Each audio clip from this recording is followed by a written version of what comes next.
बिस्मिल्लाहिर्रहमानिर्रहीम अस्सलाम वालेकुम डियर स्टूडेंट। आज हम आईकॉम पार्ट 1 की जो प्रिंसिपल अकाउंटिंग की बुक है सुहेल अफजल और एम आरिफ चौधरी साहब की, इसका जो चैप्टर नंबर 6 है बिल ऑफ एक्सचेंज का, उसकी एक्सरसाइज नंबर 3 आज हम करने जा रहे हैं। तो एक्सरसाइज नंबर 3 में कहता है Arif sold goods to Hanif for ₹20,000 on credit. Arif ने सेल की हैं गुड्स हनीफ पर 20,000 रुपये की उधार पे ऑन 1 मार्च 2015 को। आरिफ ड्रू आरिफ ने बिल बनाया है एंड हनीफ एक्सेप्टेड, और हनीफ ने बिल एक्सेप्ट किया है ए बिल फॉर ₹20,000 का एट 3 मंथ 3 महीने का ऑन द सेम डेट उसी दिन। यानी आरिफ ने सेल की है हनीफ पे 20,000 की उधार पे 1 मार्च 2015 को। आरिफ ने बिल बनाया है और हनीफ ने बिल को एक्सेप्ट किया है 20,000 का, 3 महीने का बिल है। Haseeb was creditor of Arif for ₹20,000। जो हसीब है वो आरिफ का क्रेडिटर है 20,000 का। Arif settled his account by endorsing the bill to Haseeb. Arif ने अपने अकाउंट को सेटल किया है, यानी आरिफ ने अपने अकाउंट को ख़त्म किया है। किस तरह? By endorsing the bill to Haseeb. उसने बिल हसीब को देकर, यानी एंडोर्समेंट, एंडोर्सिंग का मतलब होता है ट्रांसफ़र कर देना।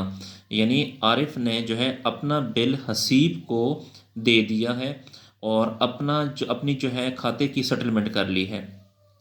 ऑन मार्च 3, 2015 को, ऑन मेच्योरिटी, जब टाइम पूरा हुआ, Hanif honoured his acceptance. Hanif ने बिल की अदायगी कर दी है। मेच्योरिटी का मतलब होता है टाइम पूरा हुआ, यानी देखें बिल कितने महीने का था? 3 महीने का था। जो मेच्योरिटी का मतलब है जब 3 महीने पूरे हो गए। तो Hanif honoured his acceptance, Hanif ने ऑनर्ड का मतलब ये है कि बिल की अदायगी कर दी है।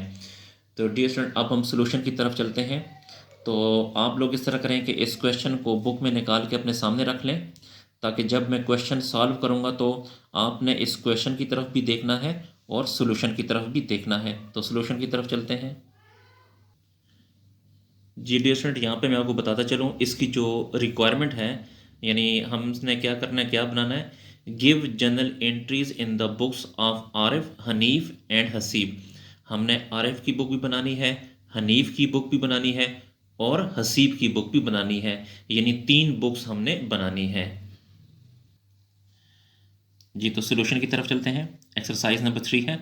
यहाँ पे आप लिखें आरिफ बुक या आरिफ जर्नल, यहाँ पे लिखें हनीफ बुक या हनीफ जर्नल, और यहाँ पे लिखें हसीब बुक या हसीब जर्नल भी लिख सकते हैं। डिस्टेंट ये लाइनें मैंने पहले लगा दी हैं, तो आप ये लाइनें साथ साथ लगा सकते हैं, बाद में भी लगा सकते हैं। तो क्वेश्चन की तरफ देखें। क्वेश्चन को मैं दोबारा पढ़ता हूँ। Arif sold goods to Hanif for ₹20,000 on credit on 1 March 2015।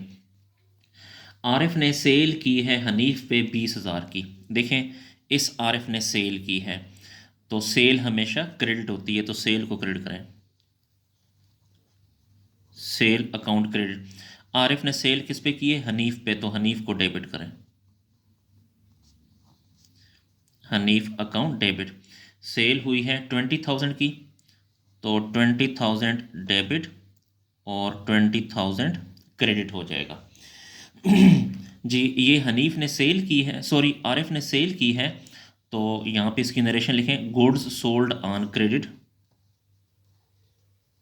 Goods sold on credit, के अशिया सेल हुई हैं उधार पे। उसके बाद इस आरिफ ने सेल की है हनीफ पे, इस हनीफ पे, इसका मतलब ये कि हनीफ ने परचेज की है आरिफ से।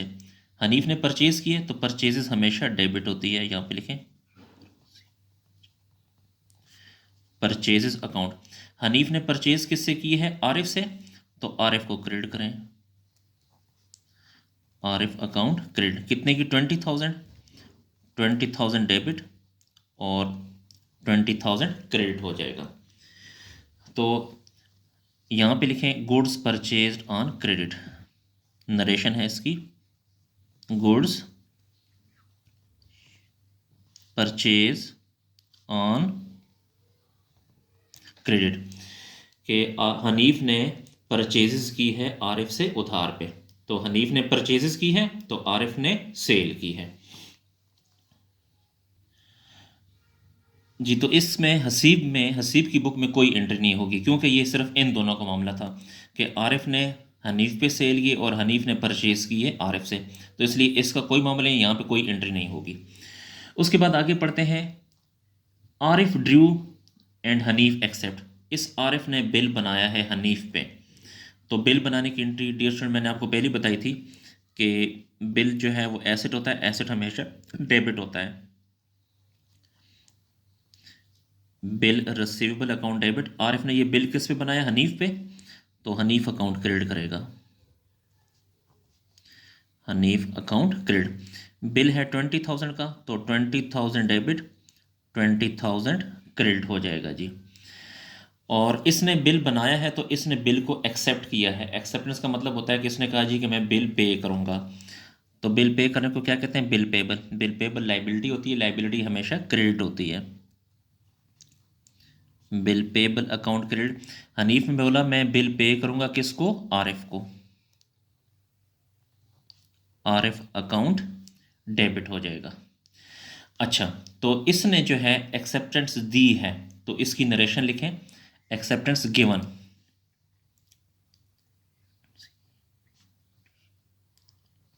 एक्सेप्टेंस गिवन कि इसने एक्सेप्टेंस दी है तो इसने एक्सेप्टेंस रिसीव की है। जो बिल बनाता होता है, तो बिल आरिफ ने बनाया था तो इसकी नरेशन लिखें, एक्सेप्टेंस रिसीव्ड।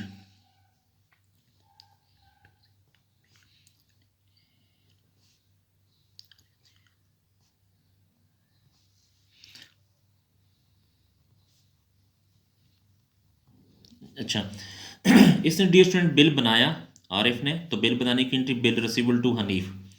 इसने बिल को एक्सेप्ट किया, एक्सेप्टेंस एंट्री होती है आरिफ टू बिल पेबल। ये देखें ये दोनों आपस में बिल्कुल उलट एंट्रियां हैं। अच्छा, तो बिल बनाने और बिल को एक्सेप्ट करने में हसीब का कोई काम नहीं, इसलिए यहाँ पर भी कोई एंट्री नहीं होगी। आगे कहता है, Haseeb was creditor of Arif. ये जो हसीब है वो क्रेडिटर था आरिफ का, यानी इसका मतलब ये है कि आरिफ ने हसीब के पैसे देने थे।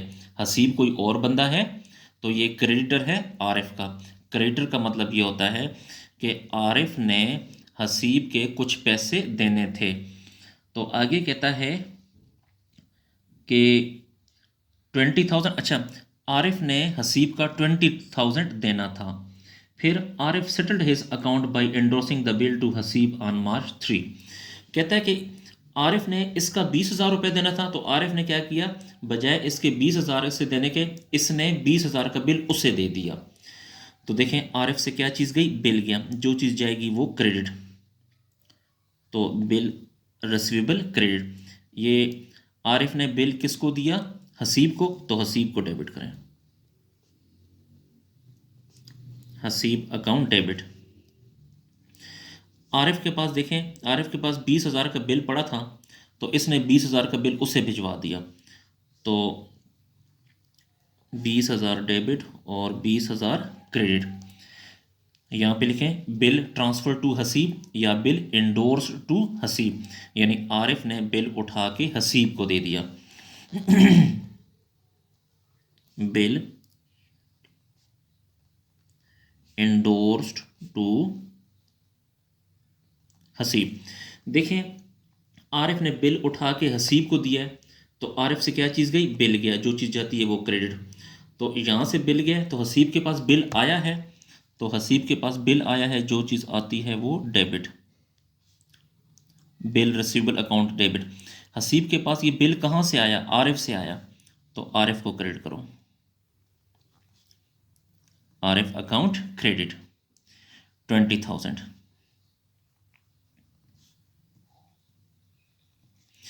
अच्छा, तो इसकी नरेशन लिखें, बिल रिसीव्ड, बिल रिसीव्ड, यानी बिल हसीब ने रिसीव कर लिया। अच्छा डियर स्टूडेंट, अब आगे कहता है, बुक में देखें क्वेश्चन की तरफ, ऑन मैच्योरिटी, जब टाइम पूरा हुआ, हनीफ ऑनर्ड हिज एक्सेप्टेंस। इस हनीफ ने बिल की अदायगी कर दी। पेज को थोड़ा सा ऊपर करते हैं।